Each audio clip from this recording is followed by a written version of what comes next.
Com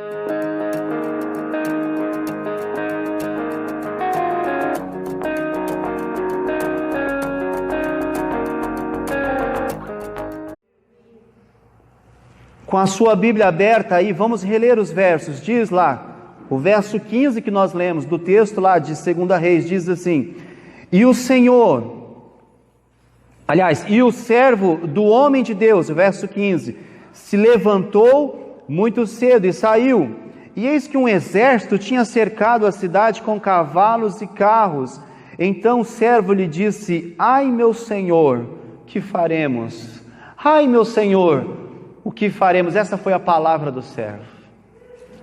Amados, vejam um detalhe desse texto. Nós já falamos sobre esse texto aqui. Nós pontuamos a maneira como chega uma crise, como é inesperado, como vem de repente. Mas veja uma curiosidade dentro desse texto. Quando aquele homem sai, amados, e ele se depara com aquele problema, ele é pego totalmente desprevenido.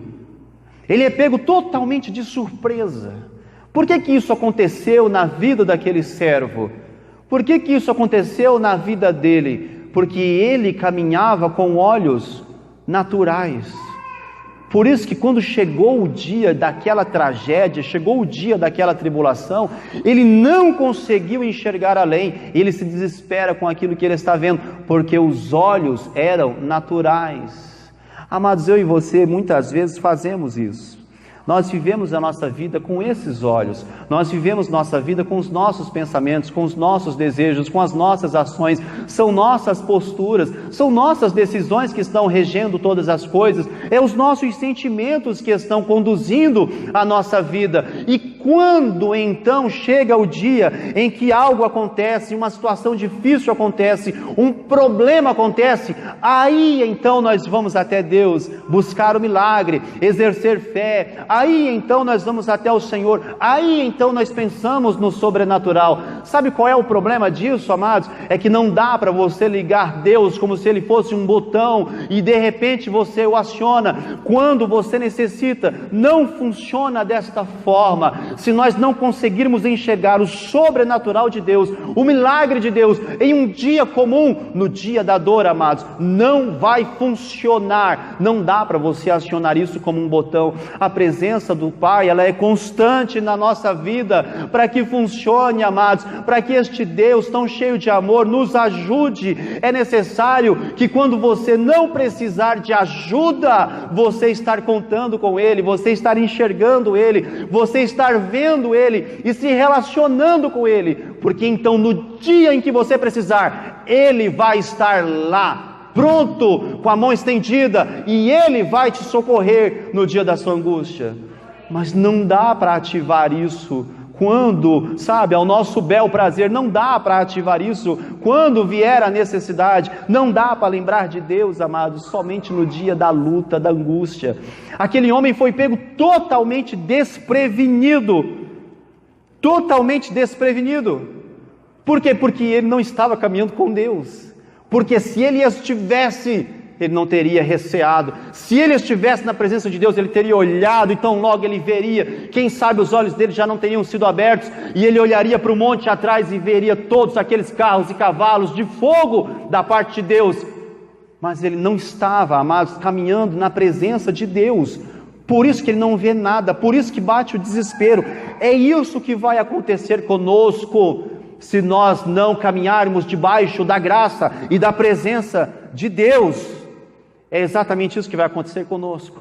Observa no verso 16 e 17 do texto, diz assim: e ele disse, agora é o profeta falando para o servo, e ele disse: não temas, porque mais são os que estão conosco do que os que estão com eles.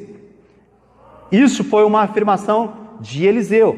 E aí ele discorre, no verso 17, diz assim: e orou Eliseu e disse: Senhor, peço-te que lhe abras os olhos para que veja. E o Senhor abriu os olhos do moço, e viu, e eis que o monte estava cheio de cavalos e carros de fogo em redor de Eliseu. O detalhe do texto aqui, que é a diferença, amados, da postura de um e de outro. É que no verso que nós lemos, o primeiro verso que lemos, o verso 16, a primeira fala de Eliseu é: não temas. E aí ele afirma: mais são os que estão conosco do que os que estão com eles. Ele não orou ao Senhor até aí. O profeta não pôs o joelho no chão para orar e para pedir livramento, para clamar a Deus. Ele não orou ao Senhor até esse momento. Percebe? A primeira fala de Eliseu é: não temas. Mais são os que estão conosco. O verso 17 então diz que Eliseu ora ao Senhor. Sabe o que aconteceu aqui, amados?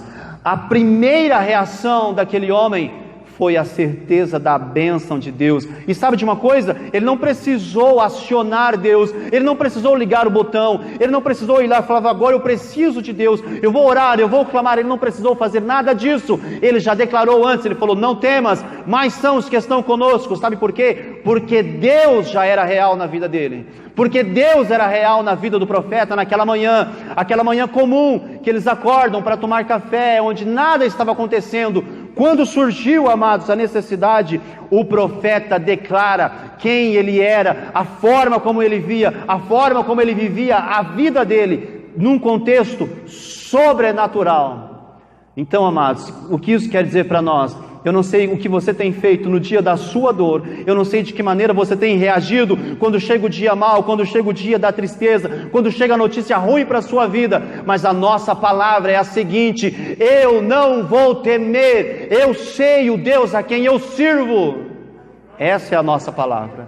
Nós vivemos em contextos sobrenaturais. Deus não nos chamou e enxertou em nós um espírito de medo ou de temor. Este que está conosco é aquele que conduz, que controla, que dirige e que domina sobre tudo. Esse é o Deus que nos acompanha.